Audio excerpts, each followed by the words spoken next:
Thank you. I think, there we go. I think you got it. Thanks, Chris. Good afternoon and welcome back, everyone, to the Jewelry of Ideas Symposium. I want to welcome. Oh, can you hear me now? Oh. Okay, can you hear me now?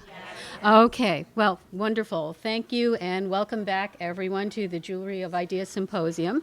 My name is Cindy Trope. I'm the Associate Curator of Product Design and Decorative Arts, and I'm here to welcome our first afternoon panel.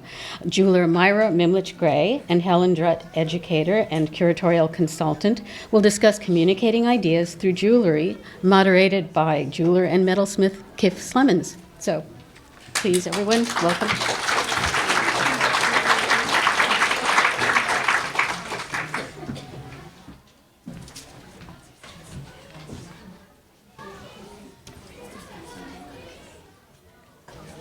I'm thinking of a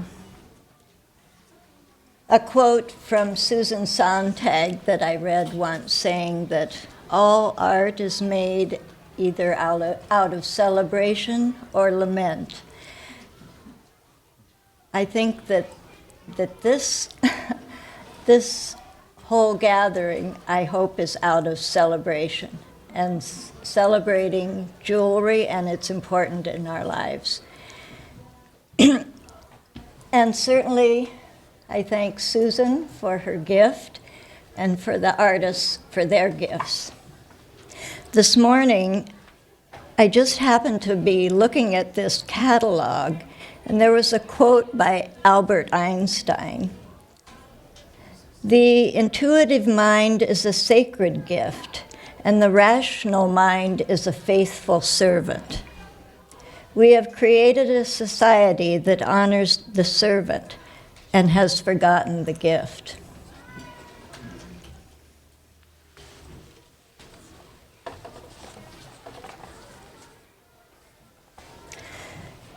This afternoon, we three, Myra, Helen, and me, will talk about our work to give specific examples of how jewelry may be used to communicate ideas. Where an idea or set of ideas figures directly into our intentions. Certainly ideas are the underpinnings of all the jewelers in this exhibition, whether design ideas, formal ideas, or content-driven ideas. Ideas matter and figure into the critical discourse around contemporary jewelry. What and how jewelry can communicate is a question we'd like to address, both individually in our presentations and the discussions that follow, with each other and with you, the audience.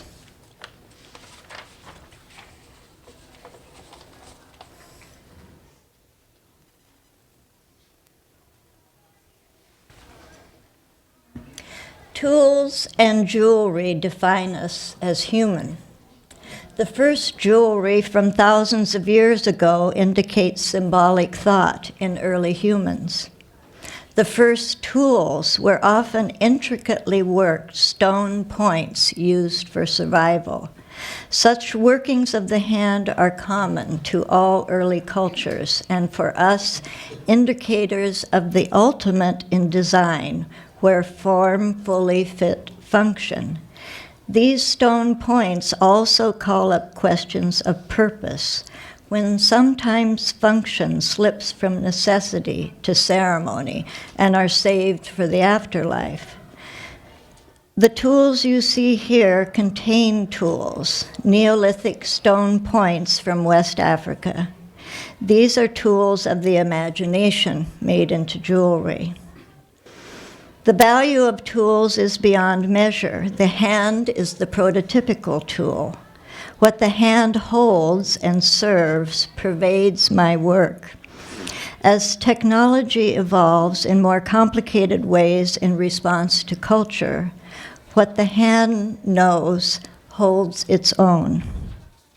Much of my activity in jewelry has been open-ended exploration, evolving bodies of work rather than individual pieces intended as ends in themselves. I've veered away from the masterpiece idea and craft for its own sake. I often work in series, preferring to produce exhibitions of closely related work, partly to avoid the pitfall of style, but more importantly, to cultivate a wider examination of an idea, exploring it from many angles. I owe a great debt to jewelry from other cultures, both in the chosen material and in designs and forms capable of great drama, and also of a kind of fierce subtlety. This work produced by non-industrial societies is ingenious in design and engineering, radical by our standards in range of materials, and often highly symbolic, charged with meaning. In this jewelry, material value was often given metaphoric dimension in the organic synthesis of idea and form. The content was expected to be socially or spiritually generated, and the form a visual analog of the content. In the necklace electric claws, Bakelite knobs from all manner of electrical devices replaced the claws and teeth used by many tribal cultures who appropriate an animal's spirit and power by wearing its weapons. This necklace, as well as the breastplate piece, are parts of a project commemorating historic body ornament that has influenced me through the years. Most of my pieces use look-alike modern objects to refer to and comment on the original context. These are not always simple references, however.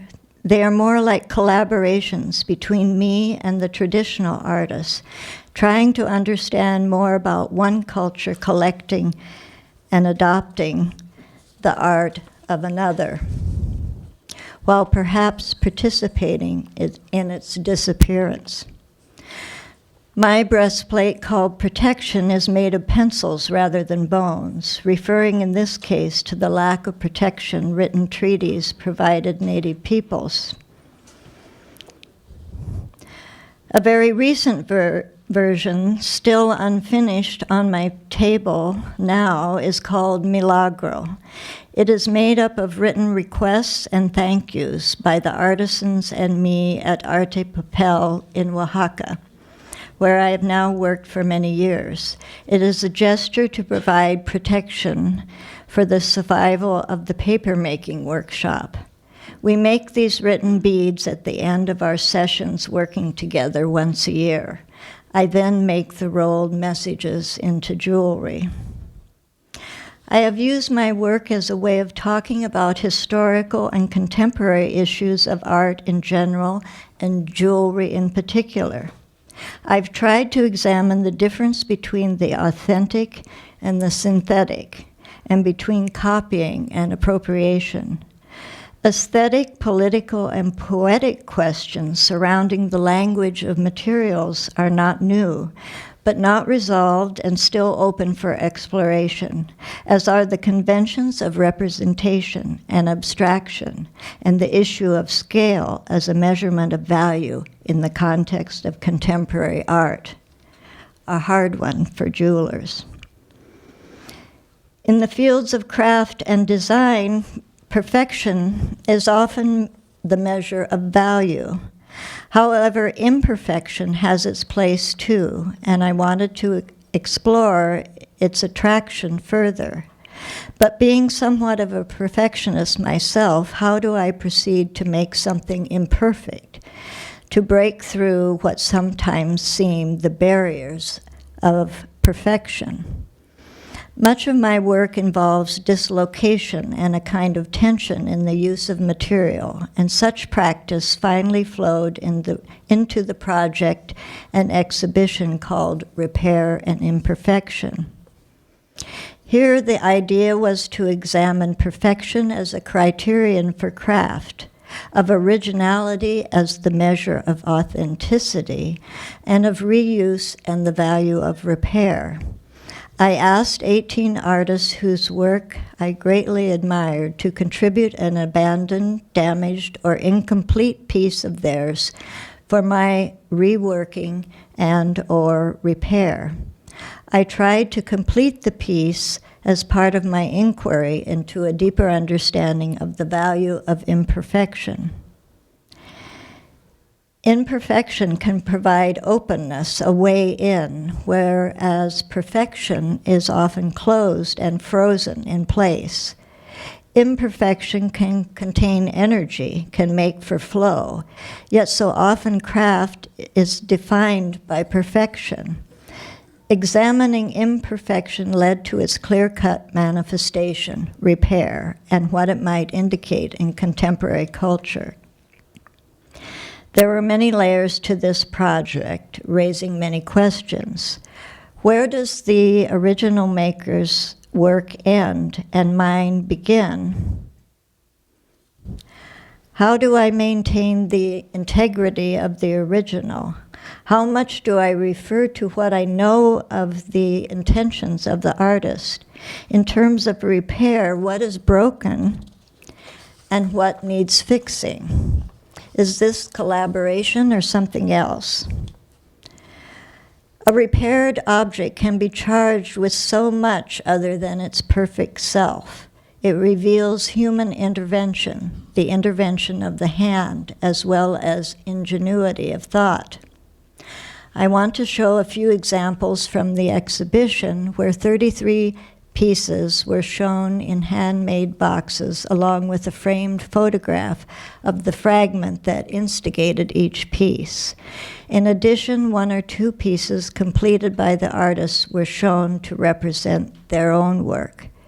Here there were many parts to the whole where the exhibition became the piece.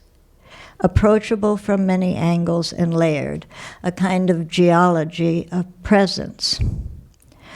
For Otto Künzli, the idea behind the work is inextricably connected to its appearance. His rubber bracelet called Gold Makes You Blind is to me a nearly perfect piece of jewelry. Inside the rubber tube is a gold sphere. Jewelry's value is so often determined in our culture by the value of the materials, but here the gold is invisible. And the simple rubber bangle is beautiful too, in a stark and tactile way. After long time wear, the rubber wears away, exposing the gold.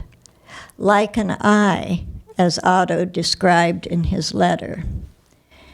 He is adamant that the gold remain hidden and therefore agreed to replace the bracelet when this happens.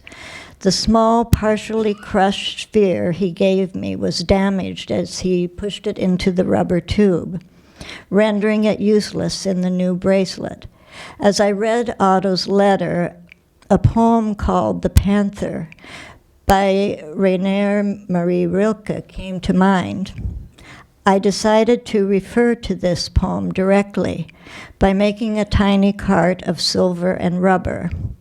The cart was eye-shaped from above, and the undamaged side of the gold sphere became the pupil of the eye extending up out of the cage. This poem was shown in the box with the piece. There is a broad range to Daniel Joseph's work, from the narrative to the abstract. This adventurousness leads to a greater understanding of how images work, so that a piece of his, like American Requiem, a series of 6 pins made after 9/11, can have real impact without exploiting built-in emotional charges. When Daniel wrote that he was sending cast lettuce leaves, I thought they might be a possibility for an unrealized idea of a few years before, involving a news story I had heard on the radio. When the fragments arrived, they were less leaf-like than I imagined, but still I wanted to try. I got some AK-47 shells thanks to a Vietnam friend, and cut them to fit on the leaves. For this piece, it seemed important to include the story, the news story, on the inside lid of the box, which was, one day during the war in Bosnia, a report on the radio ended with an arresting image. A resident of a village that had come under attack the night before answered a journalist's question. This morning, when I looked out my window at my garden, I knew the fighting was very close. There were bullet casings on the lettuce leaves.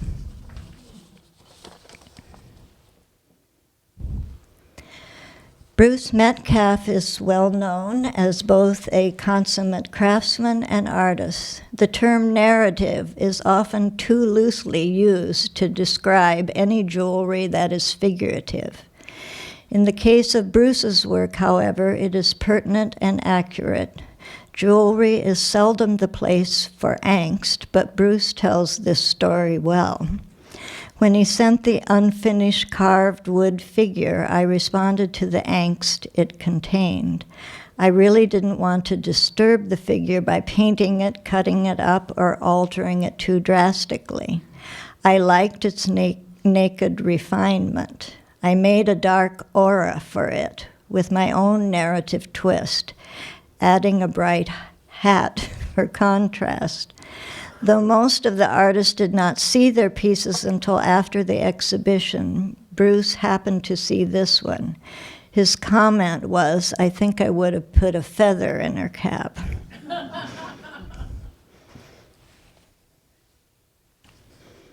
J. Fred Wohl is another artist whose work I deeply admire, along with his sense of social justice and the value of jewelry as standing for something beyond its decorative purpose. In material discussions of found objects, selected objects, there has been a missing depth in critical discourse, and J. Fred's work is under-acknowledged, I feel. Feeling kinship with Fred's work, I thought that his contribution might be the least difficult to resolve, but it turned out to be otherwise as I received these unusual, at least to me, fragments. What was evidence, however, was the delicate, ingenious way he had cut and interleaved the stamps to form a bouquet. He indicated that the title of the piece was "I Never Promised You a Rose Garden," but the flowers in the stamps were tulips, and I'm not sure whether Fred was being ironic or funny or both. Lisa Gralnick's project, called The Gold Standard, involves another take on narrative. She sees it as conducting an inquiry into the value systems through which contemporary jewelry negotiates progress, accumulates knowledge, and promotes physical comfort through consumerism. And, as she says, gold as an infinitely recyclable material embodies both the potential for the noblest testaments to the history of civilization and the disturbing ability to erase that same history by being melted down and recycled. She made plaster casts of many familiar objects and included one detail in enough solid gold to represent the value of the object. One gold standard piece involved plaster casts of her hands. As we were standing in her studio looking over the cast, I remarked that if there was ever a finger that got broken off, I'd be interested in having it. Without hesitation, Lisa reached over and broke off the index finger from the cast of her right hand. I wasn't expecting such immediate service. This finger also had the power of a medieval relic, a piece of someone revered. The finger can be worn as a pendant on a chain, but while at rest, it is strung up on the crane. As a lover of puns, I like the implications of lifting a finger. Taking the trouble to do something that might make it important, what artists do. And maybe what comes out of the repair project is once again how the act of making by hand matters.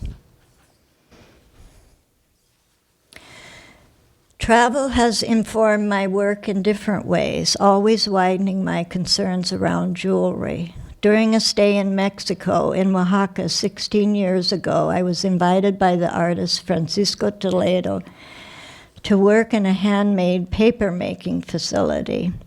He asked that I might teach the artisans how to make jewelry out of paper, how to make designs that could be reproduced. I said, no, I couldn't possibly do that. Anytime I make more than one piece, they get worse, not better. So I didn't feel that I could contribute in that way. But it turned out that that's what I did.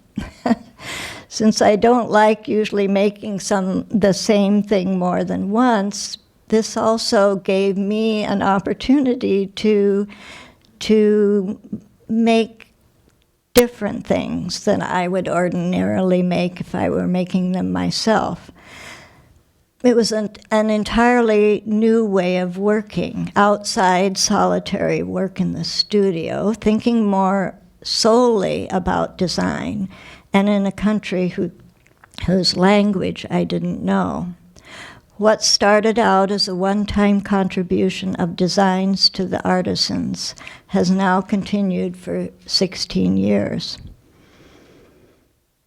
Several years ago, with an idea toward an exhibition at the Cultural Center in Chicago, I started to think about how we could reaffirm the use of paper in jewelry and of jewelry in art, as well as connect to the cultural past in Mexico, where paper had a long history of importance. 2 galleries were full of jewelry, one all color, the other only white pieces, the ones I made for the exhibition. The exhibition was not unlike the approach I have taken for many years, where individual pieces are parts of a larger idea, rather than complete on their own, more than one to make one. It is the experience of the exhibition rather than the experience of a single piece that holds my attention as an artist. An installation allows the individual parts to come together to make something beyond their singular identities. It is this kind of layering of visual language that is perhaps harder to expect from one piece, and that may be more akin to poetry than product. Making jewelry out of paper is not the same as metal, yet paper, contrary to what people may think, is strong. The white pieces are wearable, but they need particular care. Some became more like drawing or like architecture when off the body. I don't always think of the body as the site for jewelry in the literal wearable sense, but I like to think of the idea of wearing, the implied site of the body. And I also like the idea of wearing an idea. In the case of the white pieces, there might be unease in its usefulness as jewelry. And I like that there is that tension. Sometimes it is important to counter assumptions, to work with the tension and release of such an encounter. Jewelry is often not expected to be art, but its context can alter expectations. And I would hope to do that now and then. Throughout the work in paper, I continued in metal, though at one point a few years ago, I wondered about the longevity of both. I made at that time a necklace called A Reliquary of My Own Making. It's a play on words as the necklace depicts in photographs the process of its making. It's a reliquary I made and a reliquary for a form of making. It was though in suggesting demise, I was actually reaffirming the necessity of its survival. Here, this one piece speaks for itself. Contemporary jewelry has continued to evolve in ever more complicated ways, both conceptually and physically, through material and process. New technology has upped the ante of what is possible. And now that I've returned my thoughts and my time to metal, I seem to be looking farther back in an effort to think forward. And also, as some kind of offering for a rich working life, I'm drawn to stone. The earth's oldest material for my meditation on technology. Ancient African stone points were made by hand as a means of surviving. Often the makers of these early tools seemed to pause when refining of the edge slipped beyond pure necessity to ceremony and, yes, beauty, and were saved, even to serve as tools in the afterlife. The table is set. Where I go from here is yet to be determined, though as you can see, I have torqued their function as killing tools to tools for dining, measuring, building, and offering, and perhaps at the same time arguing for the cutting edge to coincide with the aesthetic edge. Thank you.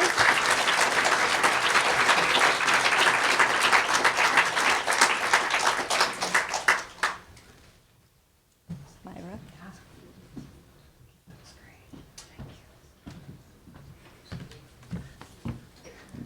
Hello, everyone.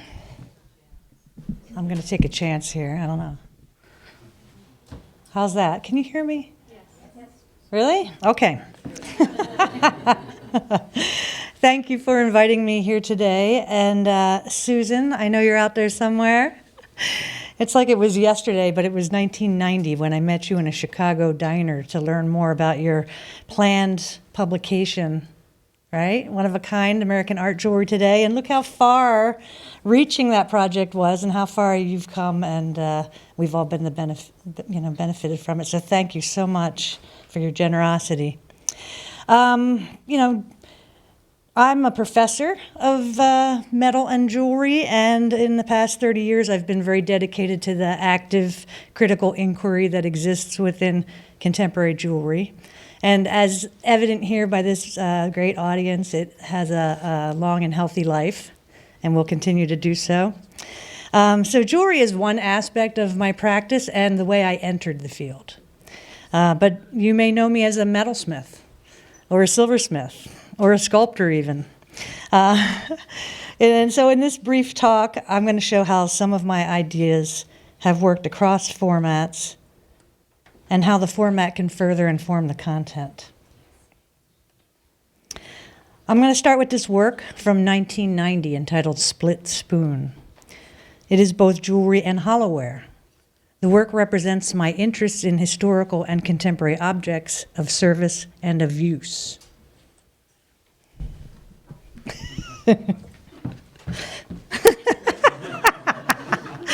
Okay. Split Spoon asserts the idea that objects can act as portraits, and that today, the traditional object's literal function is second to its social identity. This work portrays a spoon and pearls rather directly, while it invites us to consider the social role of each, and it imagines the identity of the wearer. Split and splayed, the spoon arches, mimicking the curve of the collarbone. Unwearable, perhaps unbearable, the spoon appears bowed by the weight of the strand, and by extension, the burden of the pearls themselves, and all that they may stand for in one's social circumstance. This is Split Slab, a double platter from 2013, and it reflects my long-standing interest in tableware, and the table as a rich stage for dialogues between objects and audience.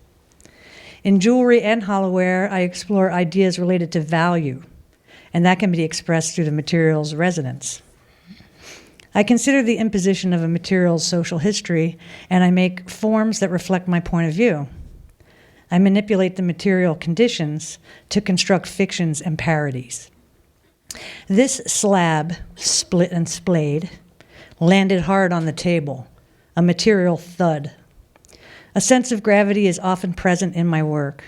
There's a sense of happening, along with the possibility of transformation. This is Mantelpiece from 1994. The body is present, coupled with a sense of place. In Mantelpiece, the candlestick is wrought, then bisected, and then represented, the cut edge drawing the object as subject. In its new configuration, the candlestick is both present and absent. Its cavity represents the figure, while the overall piece plays with the possibility of figuration that some may seek in the grain of wood.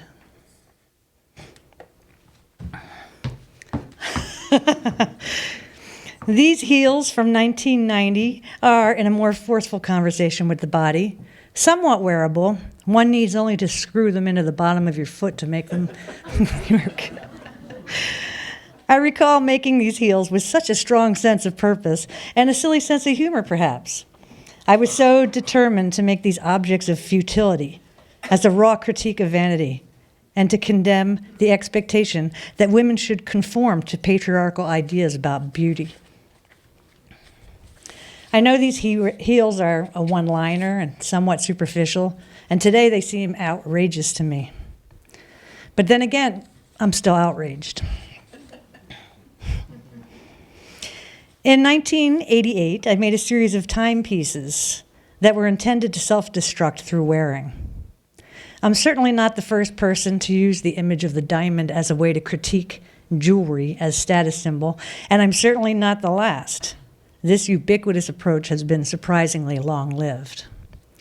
But in the 80s, many artists were compelled to engage the subject, using art as a self-critical tool. For me, the idea of featuring the diamond as an abrasive in order to undermine its authority was but one approach. At the same time, Otto Kunzli's Gold Makes Blind bracelet was going around. Joan Parcher was making graphite pendants that were putting stains on people's shirts when they were worn. And my teacher, Gary Griffin, was drawing on sandpaper with platinum stylus. And of course, the Dutch were very active in their critique of preciousness at that time.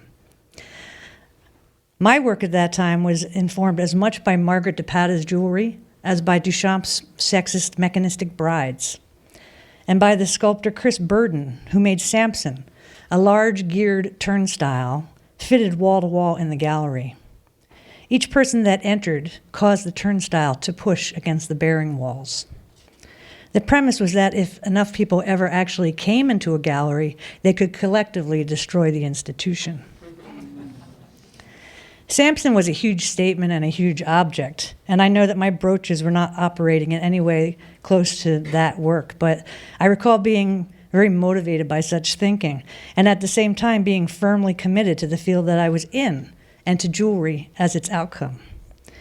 Jewelry has unique agency. It takes advantage of its intimate connection to the wearer, who so crucially participates in its presentation and contributes to its meaning through wearing.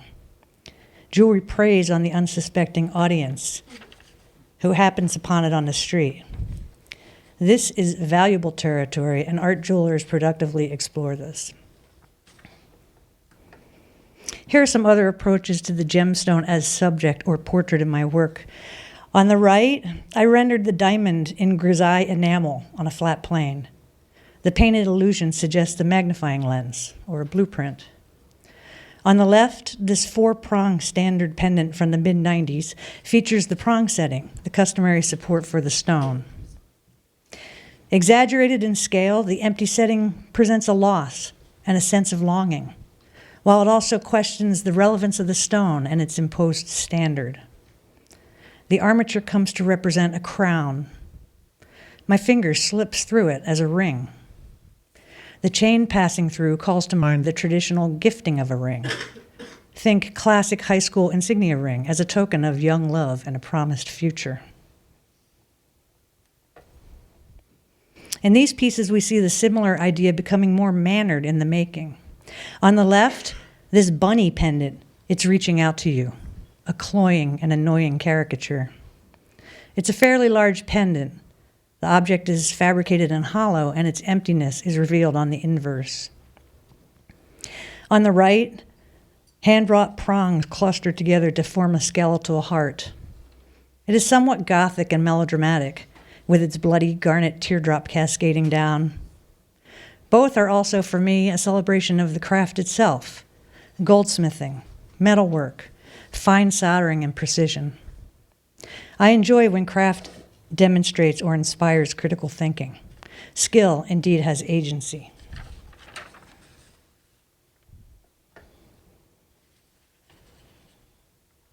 This work, entitled Purge from 1993, puts it all out there. It's the jewel, unwearable, except in the hand, where one can intimately enjoy the splendor of so many obnoxious charms all in one place. The piece is hollow, a sham, a gold-plated monstrosity of empty sentiment that I sometimes call sentimentia. Purge is one multi-headed emoticon ahead of its time. Also in the category of productively useless objects is this work, Object-Tray Relationship, from around that same time frame. The design was conceived spontaneously. I encountered the packet of green felt dots and immediately envisioned the perfect object emerging from that graphic card of comforting pads. The object and tray are empirically codependent. The shiny surface is beholden to the fuzzy dot. Its specific purpose is to protect this specific object. Jewelry can be held, and presentation silver is beholden. Its spectacle is often a static experience. You approach the mantle, the sideboard, the table, and there it sits, presenting. This prompts me to more deeply consider the personification of the owner or the user of the objects that I create. In Salver from 2002, I imagine the server and the anxiety of the social situation or the anxiety of service itself. This piece is built to reflect that tension. It portrays the struggle of holding it together right before totally losing it. And then it all gives way to this surreal transformation, a hand-wrought rendering of silver's ebbs and flows, its components devolving and reconfiguring. This candelabrum is as much a portrait of the formal setting as a portrayal of the history and the future of silver itself. Where has it been? Where is it headed as a field, a practice, a place in our lives? This work imagines silver in a state of flux. Its seeming collapse is also its reimagining. That exploration of fluidity led me back to jewelry, and I began to imagine these forms on the body. And rather than smithing these forms with trompe-l'oeil precision as I had in the earlier pieces, I found myself just pouring molten tin all over the place and giving myself permission to work in a really loose way, letting the form emerge. I learned from this a more spontaneous approach and a clearer state of mind. The chain on the left is called Penny Lane. It reflects a certain tentative nature, mine as well as my imagined wearers. While the pendant on the right, Sergeant Pepper, is the raw release. Corners, which is the piece in the exhibition, juxtaposes the spontaneity of the metal form with the controlled parameters of the frame. I consider the work from this whole series to be in conversation with costume jewelry, perhaps by virtue of its freedom and its artifice. It is tin, after all, a base metal, pretending to be something that it's not. And at the same time, the piece conforms to the conventions of adornment as it imitates higher aspirations.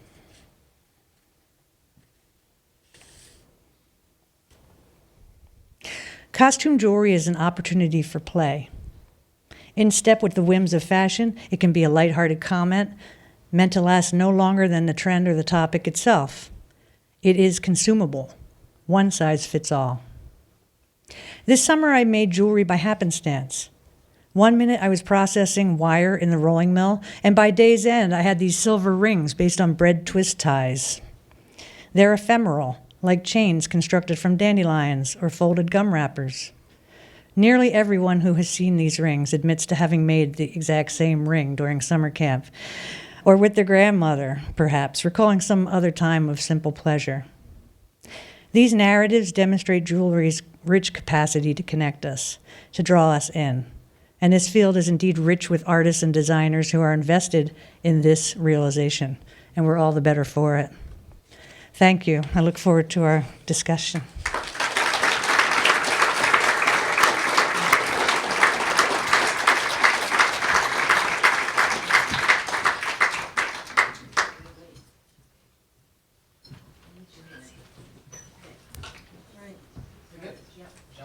John? Thank you.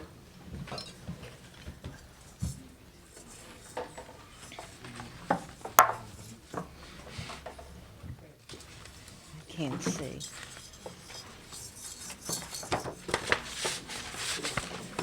You'll have to excuse me, I'm having problems with my eyes. All right. My name is Helen Drutt, and I'm very happy to be here, and I would like to sort of celebrate Susan and this amazing exhibition. And I would also like to thank the Cooper Hewitt for asking me to participate in this symposium and panel in celebration of jewelry with ideas. I would also like very much to thank Kiff Slemmons, our moderator, who guided us for the last 2 weeks and encouraged me, since I am not a maker, I am the only one who is not a maker or an artist, to show 6 or 7 images of objects during the past few years, in which the ideas that were contained within these objects drew my attention. Like Thomas, I think, Thomas, I have beaten you. I'm 62 years in the field, since 1955, when I bought my first Nakashima chest for $15. So I was 25 years old.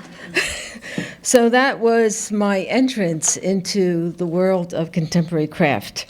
And I must say that I'm very much interested in the resurgence of the craft movement beyond just jewelry, but jewelry was important to me because you could wear it. And if you wore it and you walked into a room, it acted as a catalyst for inquiry.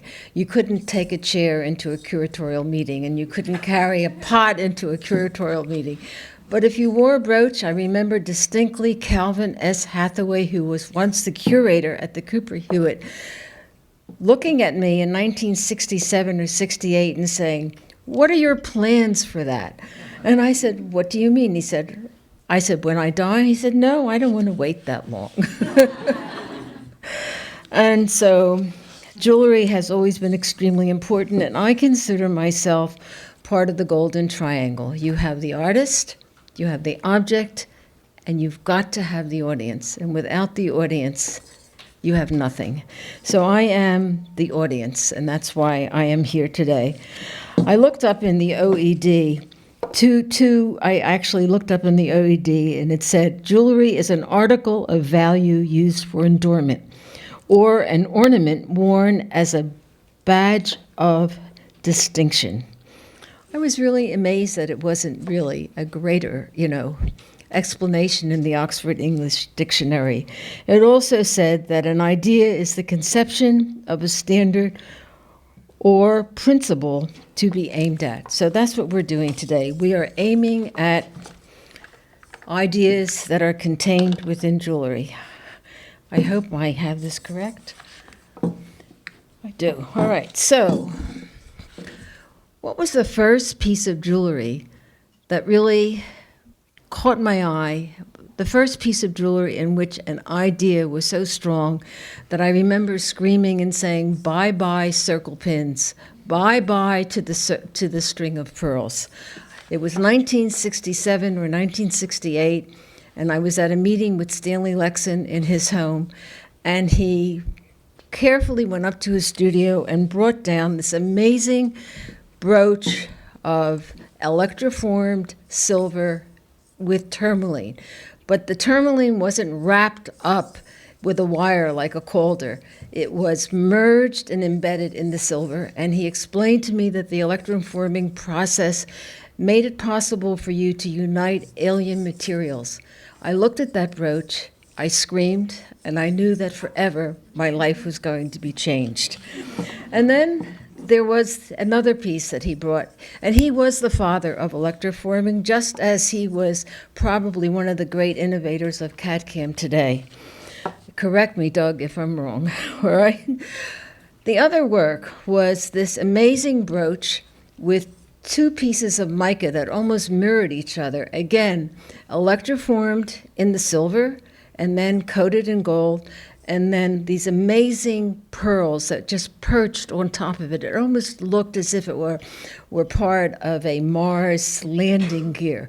I actually wore this brooch to the opening of Objects USA, and the second time that I wore it, which was extremely important, I had it wrapped in a napkin, and I took it to Dublin for the World Crafts Council meeting in 1970, and Graham Hughes looked at it, and that was the catalyst that made it possible for Stanley Lexon to have his solo exhibition at Goldsmiths Hall, because Hughes had never seen an electroformed ornament before.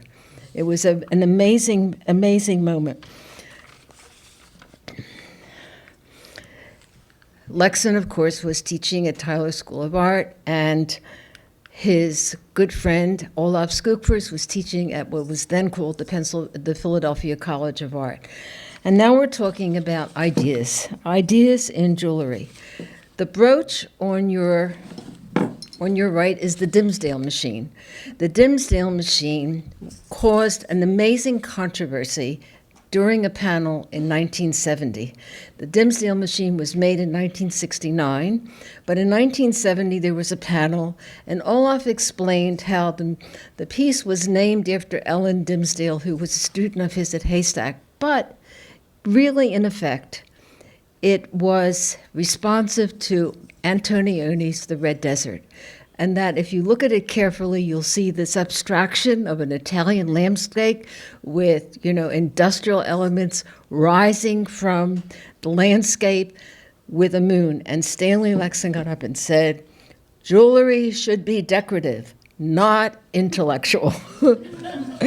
But it was very interesting in the sense that finally I began to understand that jewelry was not just an object to be worn, that it was an object that could communicate many, many ideas.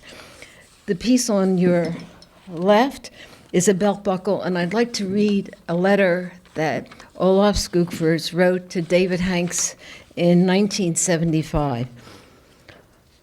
"I tend to work in series or variations on a theme. Most noticeable in the last year are the belt buckles for men. They explore the possibilities of limited design fields, much as Joseph Cornell did with his boxes.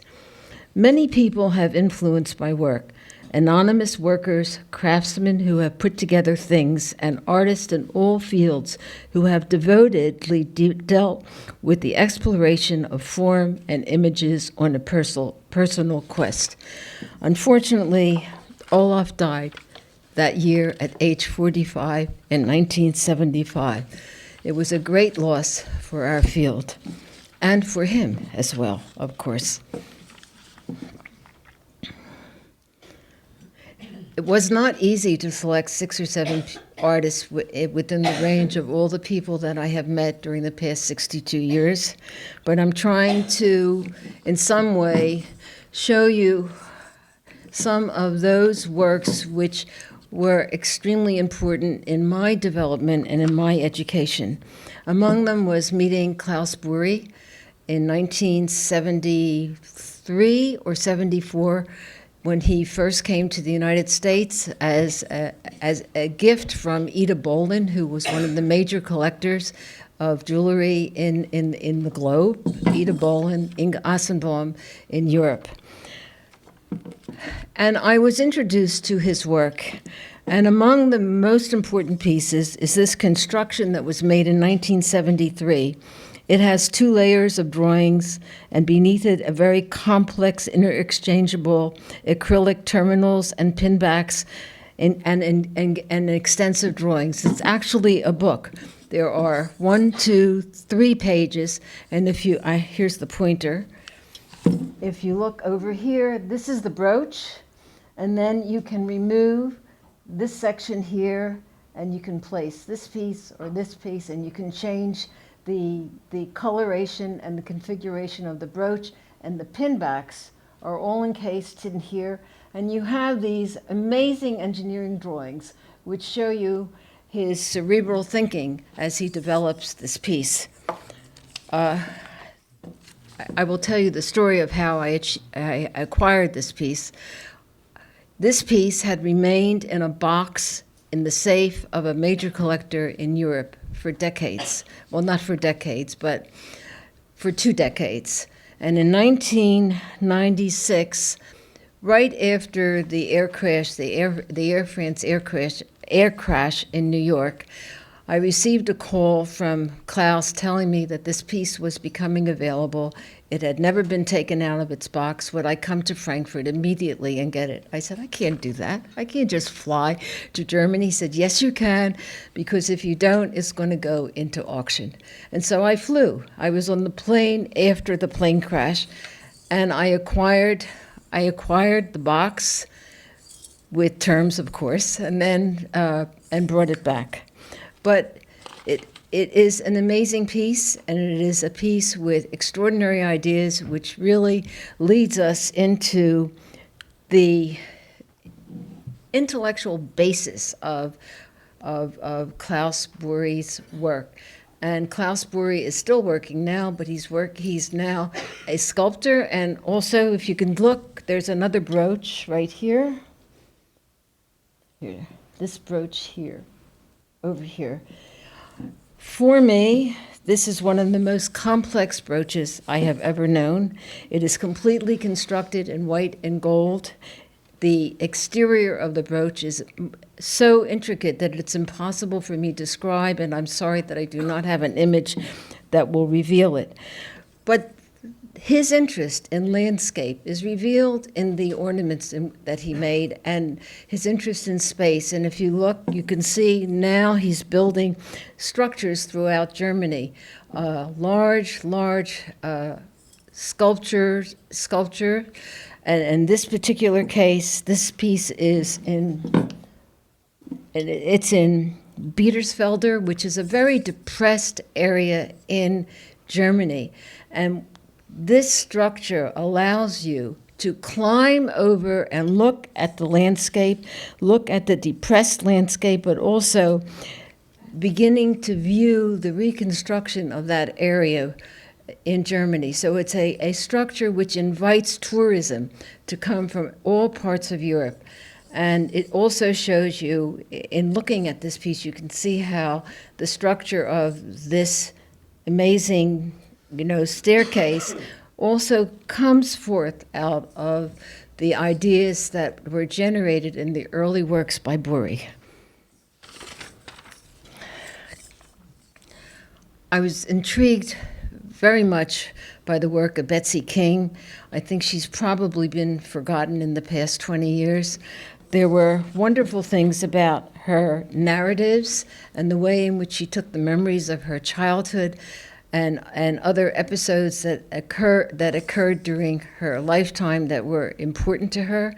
You see here, it's called Raised in Promises. This is a photograph of her 5th birthday party, in which the innocence of being a 5-year-old and playing with your friends and enjoying the moment was destroyed as she became a mature woman. There is the lightning bolt that took away this kind of romantic, childlike view of what life would be.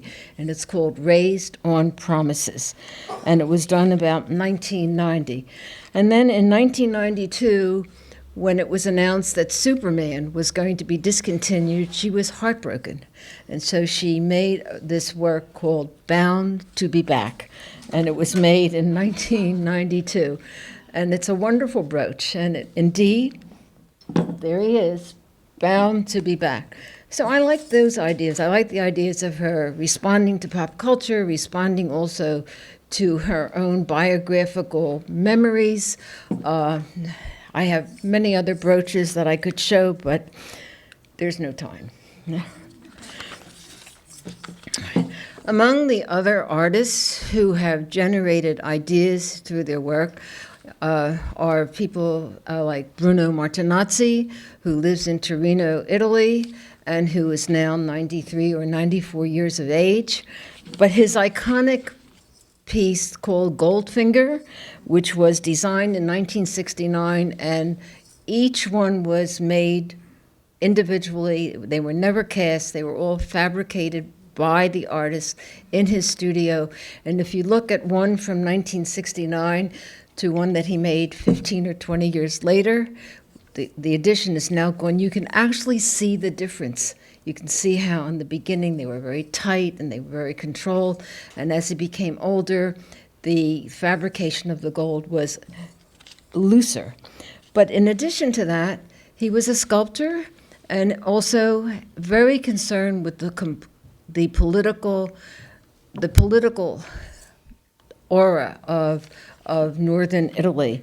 And the fist that you see here is called Contre la Guerre, against the war, and there are two fists that are made of massive stone and carved by Bruno Martinazzi with one or two helpers, and it's in the center of the Fiat factory in Torino, and it is called Contre la Guerre, against the war.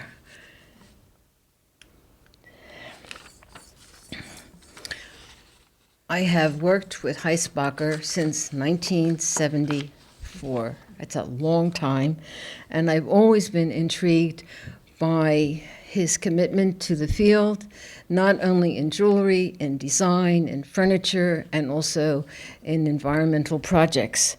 Kiff asked me to talk about the Madeleine Albright project, and so I guess I inaugurated that in 1998, I believe, when Madeleine Albright was the Secretary of State. I'm not sure I'm correct with the date, but she was Secretary of State, and it was well known that she was flying all over the world wearing jewelry that in some way responded to her meetings or to the political situation in which she was involved. And I kept looking at the jewelry, and I was saying, oh no, there goes that gold bird perched on a pearl again. I said, we have to do something about that. We have to say, bye-bye, birdie, goodbye. And so I invited a group of artists around the world to create a brooch for Madeleine Albright, and the project was called Broaching It Diplomatically. And then they had to justify why they made the brooch and how she would in some way utilize that object. Actually, that project was the very project that served as the foundation for her now famous brooch collection that is, shown throughout the world in various museums. But Heisbacher made this brooch called the Liberty brooch. Unfortunately, my eyes are so bad I can't read it, but I will tell you that he made this brooch, and it is the Liberty brooch, and based on our Statue of Liberty, but the eyes have two clocks, and one watch is for her, Madeleine Albright, to keep track of her time, and the other watch is for you, the audience, to know when to leave. Then in addition to that, he has recently, I must say, where is Sarah? Is here? He has designed this object, and it is being made by other craftsmen, but he has designed this particular neck piece, which I find rather extraordinary. It's called Black to White, and it's a neck piece of portraits of many, many males from from black to white, and they move from white to black, and they are all portraits of people with whom he has felt he's had a personal interest in their lives, or they are his heroes, and they include people like Miles Davis, Louis Armstrong, Nelson Mandela, Barack Obama, and the great Louis Andriessen, who is the composer of one of the great operas of the 20th century called Rosa, and also Philip Hoffman and David Bowie. And he has a conviction to their beliefs and a feeling of incredible integrity in the spirit of these male portraits.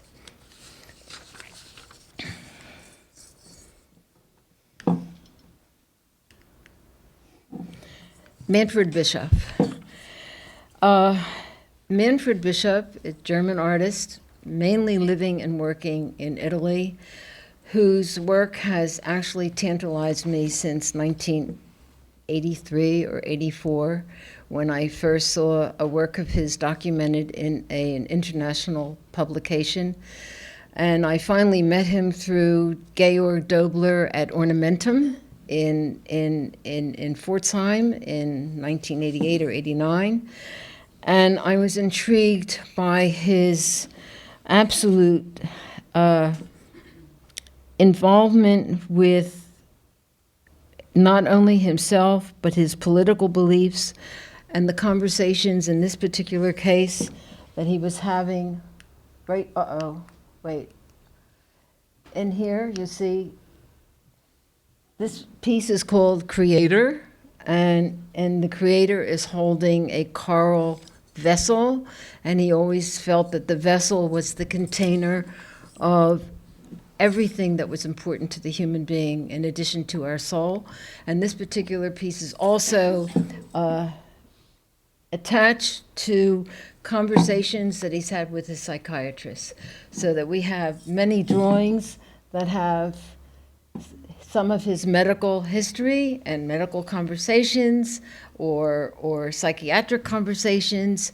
And then as he began to move away from actually communicating those intimate ideas with us, he began to communicate them in a more abstract manner, such as, "Madam, I'm Adam," and there's no doubt about it that he is a male Adam in this amazing brooch, in which all the superfluous ideas have gone from his work in a piece like this.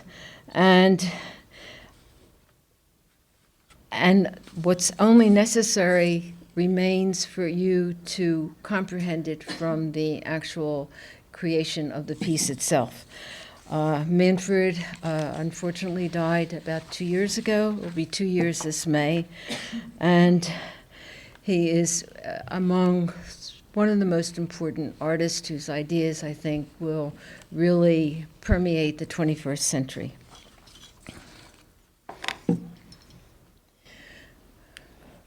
We have lost many great artists in the past year and a half. Not only Manfred, but Elizabeth Kodre-Defner, who died in Vienna last April. And then, of course, our beloved Ron Ho, whose work I am actually wearing so that you could see it, and also because he was so important in not only in the Northwest, but his work is really important in many, many parts of the United States, Hawaii, and Europe. He is far better known than one believes. He was very close to Ramona Solberg, and he was very close to Kiff Slemmons and to Laurie Hall. And he traveled extensively with Ramona, and it was through Ramona that she helped him realize that all these objects that he collected all over the world and saved, and that she also saved, that these objects could become part of very important assemblages and pendants. And these two pieces contain two elements that were brooches with kingfisher feathers, which are now extinct. I know for a fact that that this particular brooch was given to Ron by Ramona Solberg. And this piece is in the Chatelaine exhibition, and it celebrates the last empress of China. And he has not only this wonderful kingfisher brooch as the center medallion, but also the fingers that the empress wore to extend her hands. And she loved pearls. They say that when she was buried after her death, that all the empty spaces in her coffin were filled with pearls. Not bad, right? And so this was his contribution to the Chatelaine exhibition, and which was also an exhibition that I organized many years ago, in which the traditional chatelaine, which was a French, ornament, which was used in the medieval times for keys and lockets, and allowed you to go from public places to private places. And I invited artists throughout the world to do a contemporary chatelaine, but also to, at the same time, to cite their role model. And in this particular case, Ron cited the last empress of China. Uh-oh, wait a minute. Okay, great. Ron passed away in September 7th of this year, and on October 25th, Peter Chang also entered eternity. And Peter Chang, as many of you know, was a Scottish artist living and working in Glasgow, Scotland.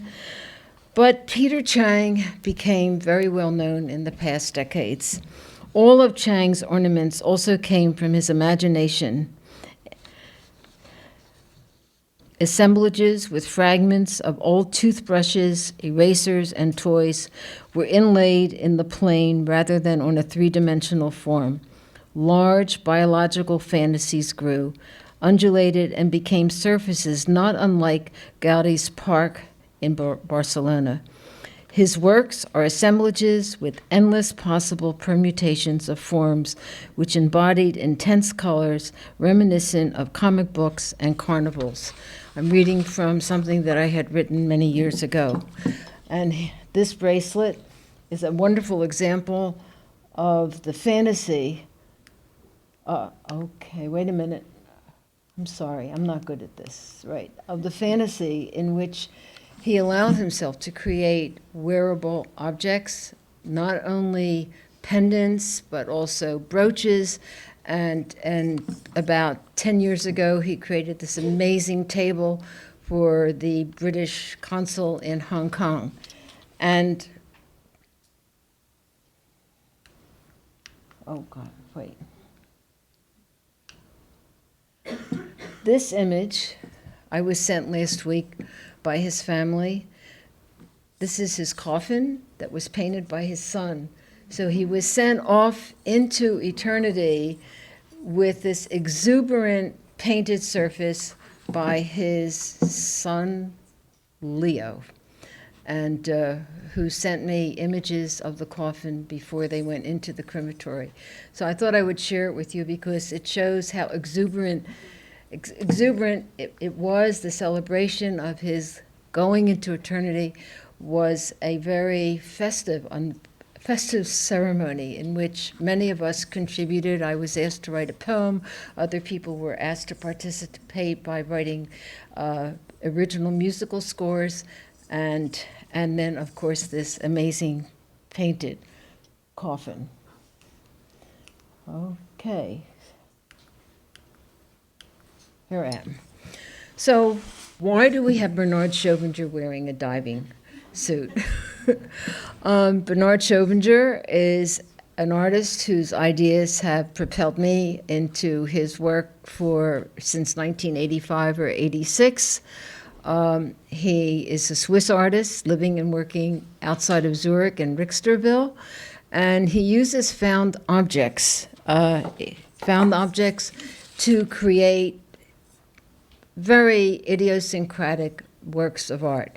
I think the first necklace that I ever saw was made of Coke shards that came from a trash can in Berlin, and it was interexchanged with 18th or 19th century cut crystals. So you had the cut crystal, and then you had the shard from a Pepsi-Cola or a Coca-Cola bottle that he had picked up in rubbish. This is Bernard, dressed, ready to go into the bowels of Lake Zurich. And for 20 years, Bernard went in underneath the lake and he collected fish hooks. And he collected these fish hooks for over 20 years and created this necklace called Mermaid's Wedding. And when I saw it, I knew there was no way I could ever wear it unless I would allow myself to be pricked or super pricked constantly.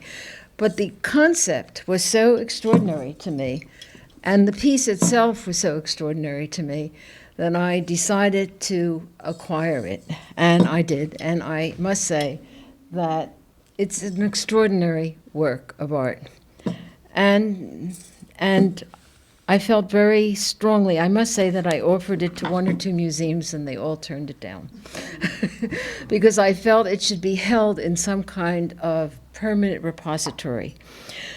There are many, many artists, you know, whose ideas are essential and important in the history of contemporary and modern and contemporary jewelry. These are just a few artists whose work I have personally been drawn to.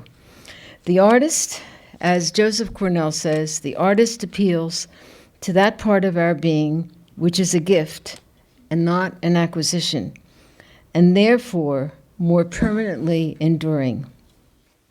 These artists move beyond ornament and explore sweeping changes in which they explore freedom and the expansion of expression. Thank you.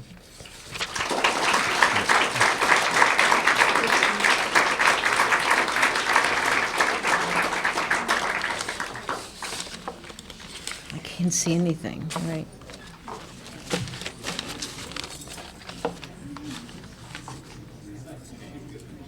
What? Thank you very much. Was it all right? It was wonderful. Really? Sit down. Yeah, I couldn't read my writing though. No, it was perfect. What? It was great.